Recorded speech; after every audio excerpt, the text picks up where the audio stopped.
Welcome everyone to this Thursday night talk at Mountain Cloud. It's good to be here. Here together in this third week of autumn with the beauty of fall still shining. Here in the wake of our Circle of the Way session just 2 weeks ago. Here in the Zendo and online. Hello, Gainesville. As Hurricane Milton barreled across the Florida peninsula, spawning tornadoes, blasting already damaged communities with record wind and surge and rain. Here, as the war in the Middle East rages on, and winter approaches in Ukraine, and as the election in this country draws near. Here as Sangha, moving into the last quarter of this year of shared practice, and now guided by the theme of compassion. Here, one distinct, borderless here, right where you are.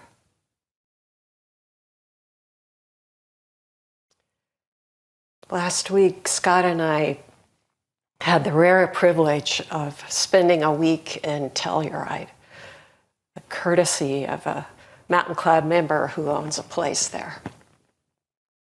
We made the drive through the changing landscape the day after the session, right after it ended. So, Abiquiu, Chama, Pagosa Springs, Durango, Mesa Verde, and then that turn north up into the high mountains. On the last day of the autumn session, we looked at a koan that includes a line from a verse. South of the river, north of the lake, in between there's gold, filling the whole land. This verse is about us, our fundamental nature. The phrase gold, filling the whole land, just kept resounding. I mean, it's not always shiny, it's not all shiny. And yet, there's this gold. And there we were, the mountainsides, just emblazoned with fall color. Clusters of aspens, luminous shining, framed by those surrounding dark conifers. Everywhere, gold.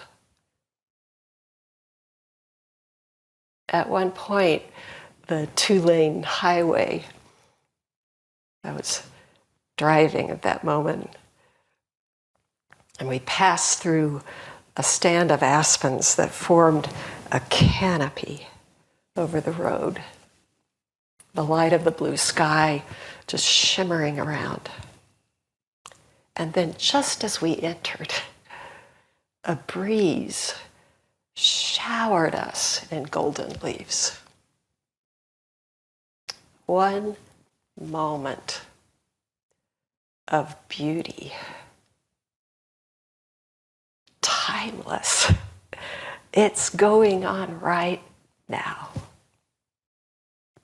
Complete exposure.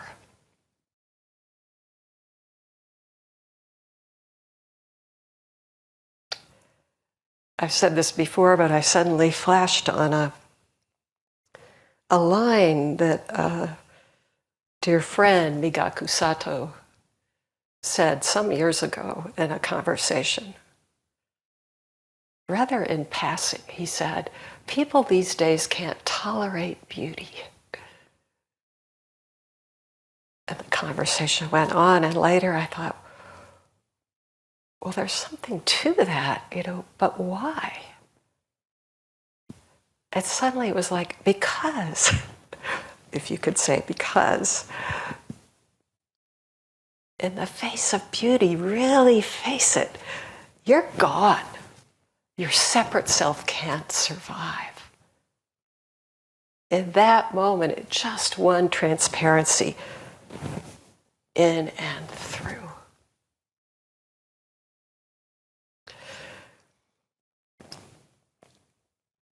During our week away, I read a short story by Laura Siegel.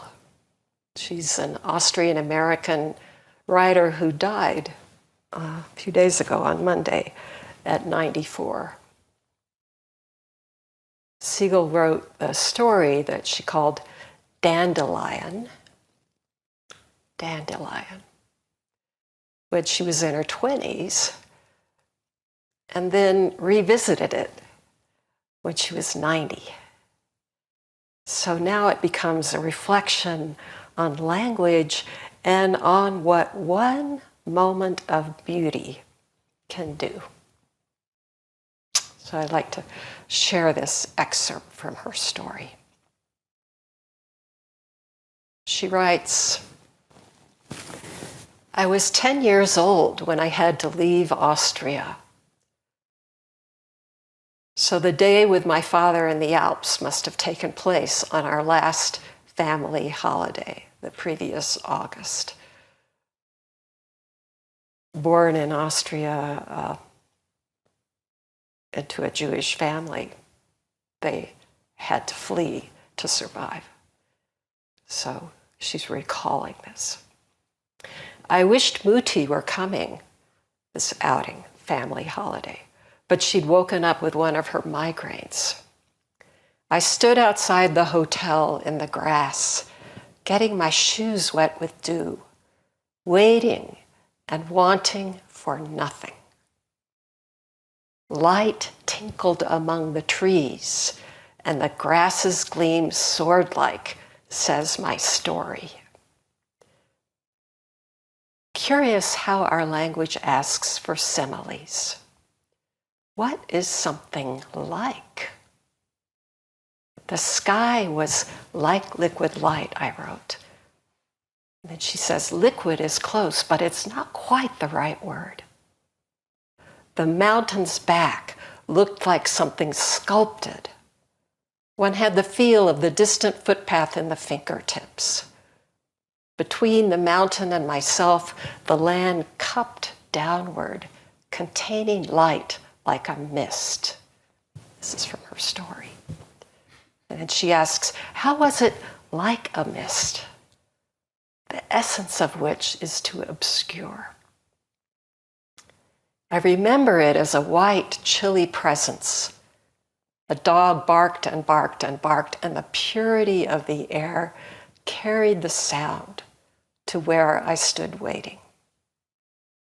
On the road at the end of the hotel gardens, a group of silent walkers passed at the steady pace of those who have a day's march ahead of them, young people. I followed them with my eyes.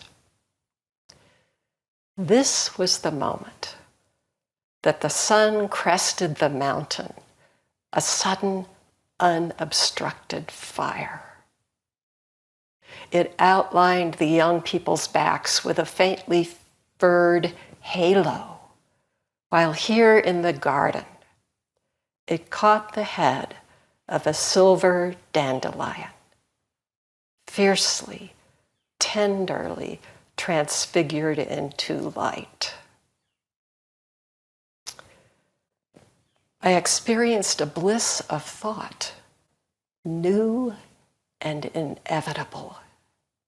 And I said, Lieber Gott, dear God, if I ever ask you for anything, You don't even have to listen, because nothing is necessary except this. I knew that was right because of my vast happiness, she's reflecting. And then my father called me and we walked out of the garden and started up the road. Bliss. New, and inevitable, complete. Nothing else necessary.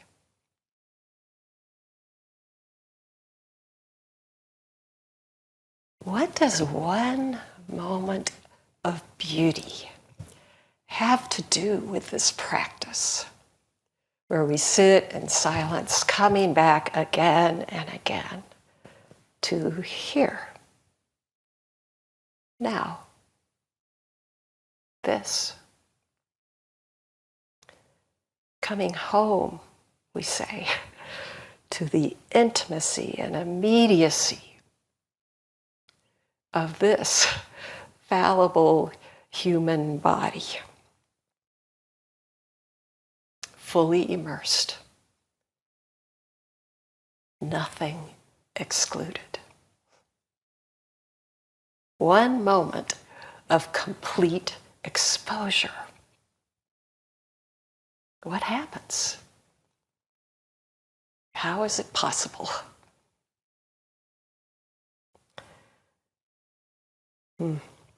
So tonight I'd like to turn to the case from a koan that seems new and inevitable.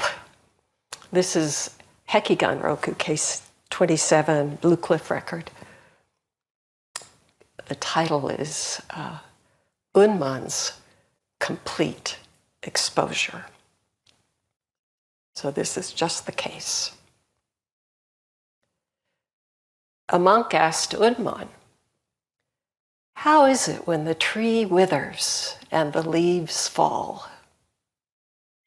Yunmen answered, "Complete exposure of the golden wind." That's it. We've talked about Yunmen before. There's so many koans cases with him. Great master, late Tang dynasty. For those who like dates, it's 864 to 949. Early on, Yunmen experienced a deep awakening with this master Bokshu, his Japanese name. And then Yunmen went on to become a disciple, longtime student of Seppo. So just one word, if you're new to this practice, to the koans, maybe no worries about keeping track of history or these stories that are associated with the masters. It's just that this ancestry is part of our inheritance, at least the part written down. It's rich. But the heart of the teaching, the Dharma, isn't something that can be dated.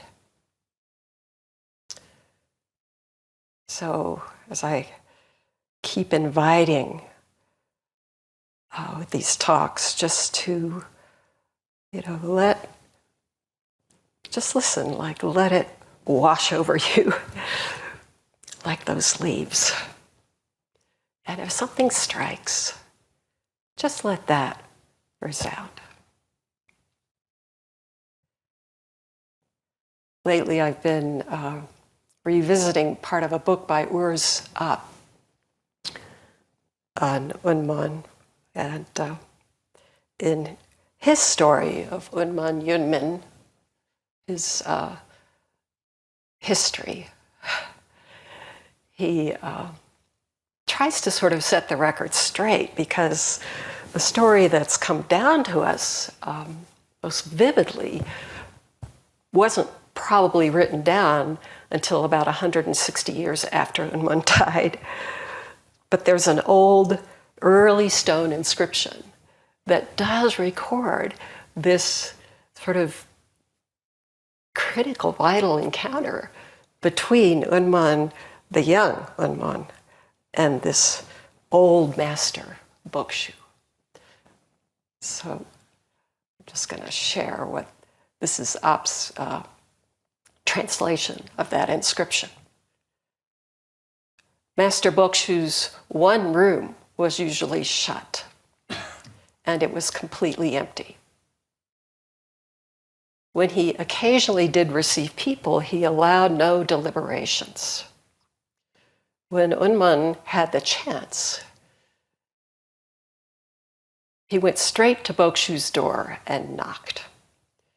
And the master asked, "Who is it?" Yunmen said, "It's me." And he said his name, Yunmen.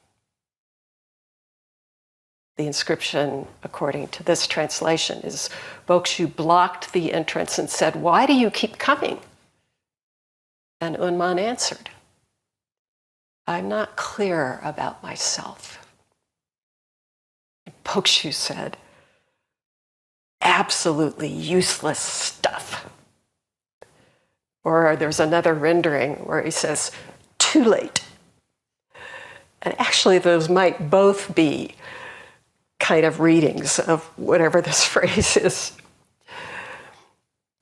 Bokshu pushed Yunmen out and shut the door. And this stone inscription says that was the moment of his awakening. Just shoved out. The story that we know better is Yunmen, had his leg inside the iron gate, and when it was slammed, it broke his leg, and it was that sudden pain that awakened him. I just want to share a fun fact. This phrase, absolutely useless stuff. I'm not sure about myself, I'm uncertain. Absolutely useless stuff. Literally, it means stone drills from the Qin period. And Urzop writes, these gigantic drills were fashioned for the construction of a huge palace by the emperor. Since the megalomaniac project was never realized, these tools achieved proverbial status as something that is utterly useless. And what about our useless projects around shoring up this sense of separation that we suffer?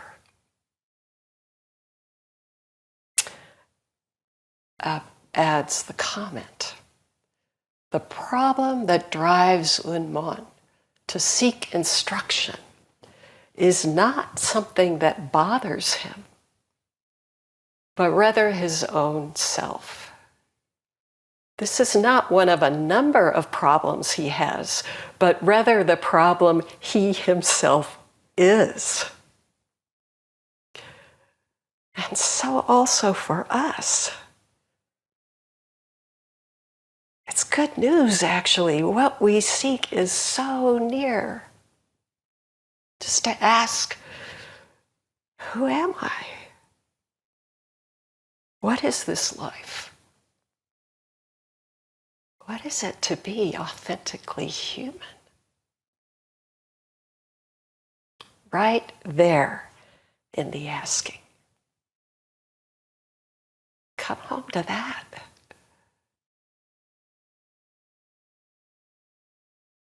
So let's turn to this short case from the very rich collection of Yunmen's teachings, many koans. And it comes at a time when Yunmen is very clear about himself, his true self. A monk asked Yunmen, "How is it when the tree withers and the leaves fall?" Yunmen answered, "Complete exposure of the golden wind."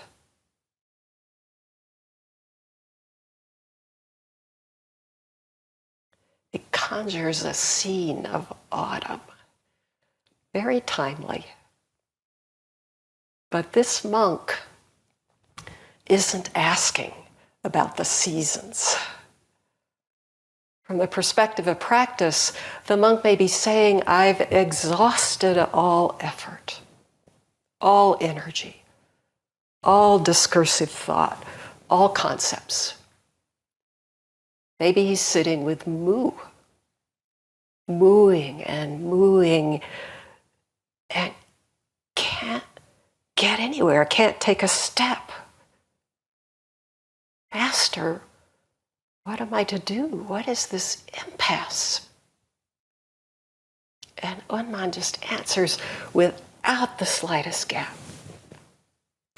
Complete exposure of the golden wind. Autumn meets autumn. Gold fills the land. In other words, here comes this question and the response. That's it. Exactly. Right there in your exhausted seeking. Complete exposure.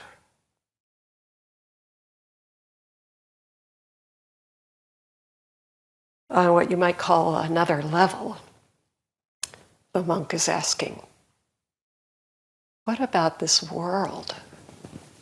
Your world. This real world, where every last thing has fallen away. Show me that world, that reality, that fact. And Yunmen does. Tradition says, like a box in its lid, or a wave cresting on a wave, or the third sort of description of this teaching from the tradition, cutting through all streams of concepts and delusions. Complete exposure of the golden wind.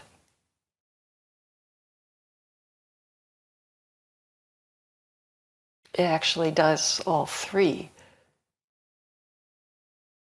No hindrance, nothing to divide.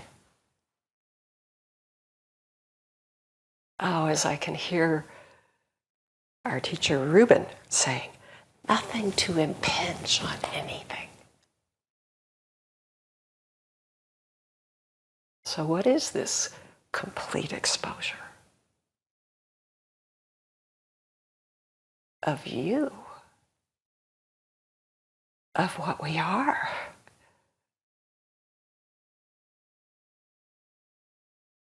So what about us? Awash in autumn and in the suffering of the world. Does gold fills the whole land point to a treasure that has no valence, no measure? What if the I, that little I that measures, that we concoct and defend, what if that falls? Like the inevitable falling of leaves. What if there's nothing of substance, nothing of fixity, and nothing that is not you?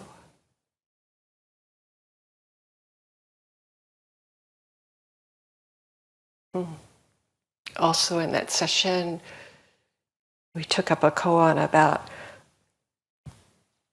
your whole body, manifesting your whole body throughout the 10 directions.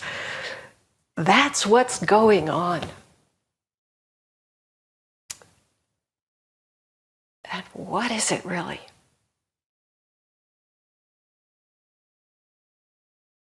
Well, the word that comes up is compassion. And even if we don't see it clearly, somehow we know it. In one unguarded moment, maybe you take a step and the whole world takes a step. Or any gesture. How does that happen? It's this one body. I can't do anything. And at the same time, this complete exposure is this utter transparency. There's another koan, actually the one I mentioned, that line from gold fills the whole land. Later in that same verse, it refers to our fundamental self. It's describing this as a shadowless tree. Nothing to block the view. This fallen away. And yet, here we are.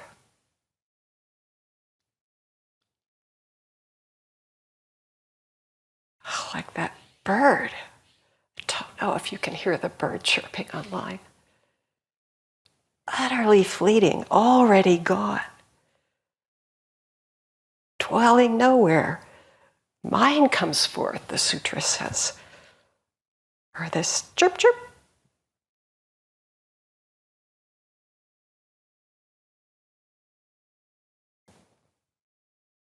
There are all kinds of ways to speak of compassion, and we will be. Fortunately, we have a quarter now to explore, or to dedicated. But there's a fundamental way that just comes up again and again, out of the midst of this empty, infinite horizon, endless. What is compassion? That there is.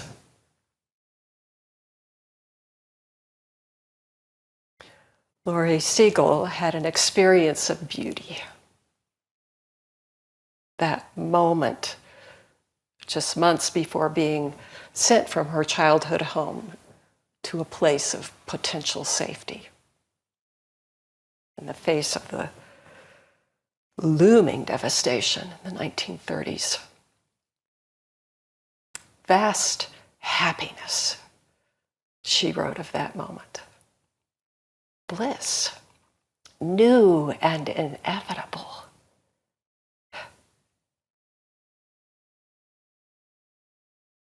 It's always that way. It's totally new and at the same time inevitable. Muman, when he's writing about Mu, he writes the perfect manifestation, the absolute command, and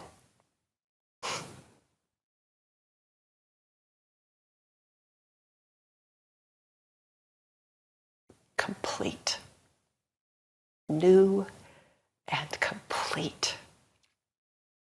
Nothing is necessary except this.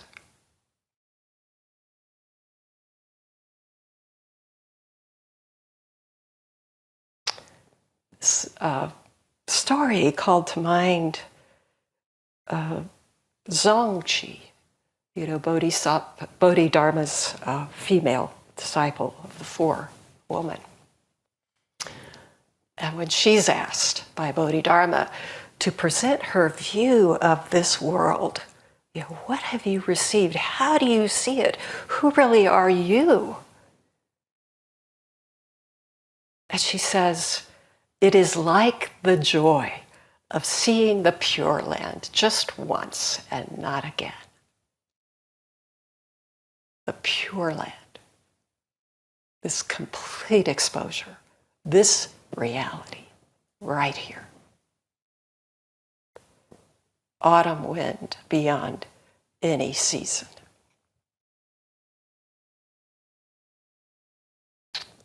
I can't but appreciate this use of language. From Zongxi, from Siegel, how language wants to say like. If you were at the Naz session or even heard Ryo Roshi's talks from that time of practice together, a couple of times he went off on, metaphor. It's not metaphor. This is a fact. It's not like anything. It's this. And yet, someone said recently, you're always saying, and yet, even our words, however limited, are it. Every sound. This sufficiency, it's not conditional.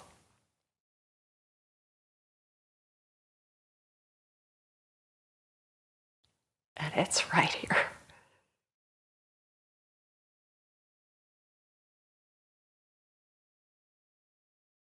Over and over we hear just this, just this.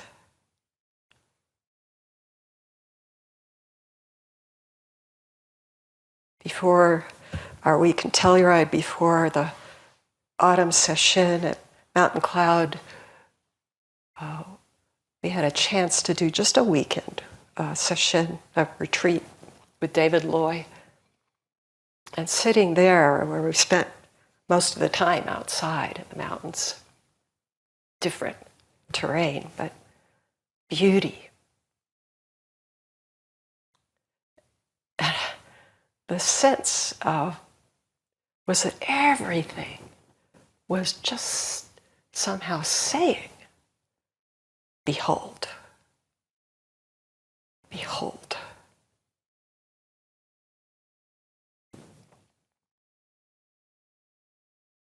I asked David, well, is there some corollary, some word that you translate like that in the Zen literature, Chinese and Japanese, behold, how would you say that? I don't remember the koans using this language, and yet it was just behold, behold, behold, behold. And I said, maybe the phrase just this. And he said, oh, tada. Tada, the Japanese. Maybe.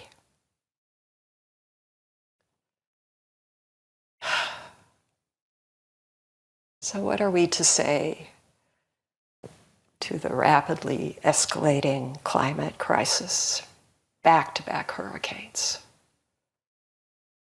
to all forms of destruction, division, obfuscation?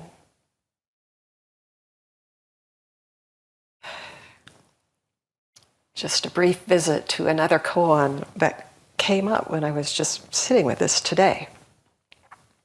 It's from the scene of the 6th Chinese ancestors' earliest recorded teachings, some 230 years before Yunmen. And these two monks are out, this monastery with its 2 halls and its plaza, and they're arguing about the flag. Is it the flag that's moving? Is it the wind that's moving? And Huineng, or Eno, this amazing ancestor, sort of steps in and says, according to the record, it's not the flag, it's not the wind, it is the mind that moves.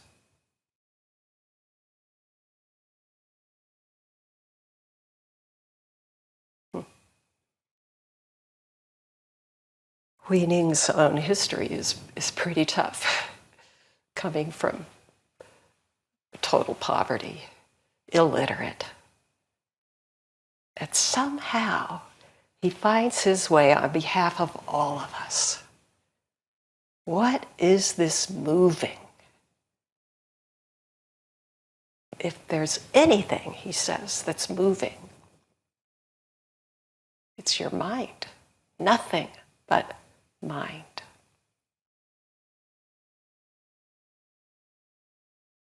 And then, of course, comes the question, what is mind?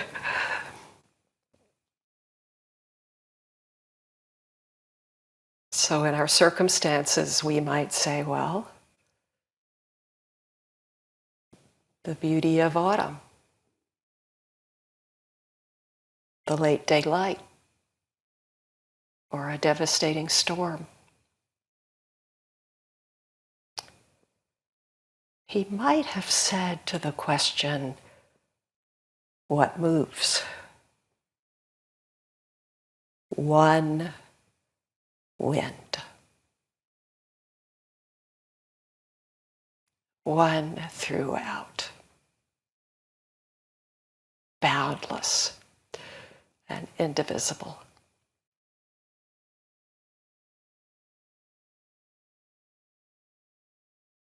Complete exposure rends our hearts.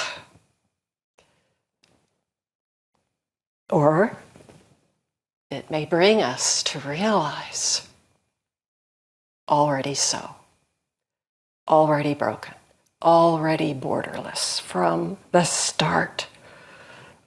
And in that, this beginningless beginning, this utter newness, calling us home, like beauty does. Transcendent, transfigured, and right here.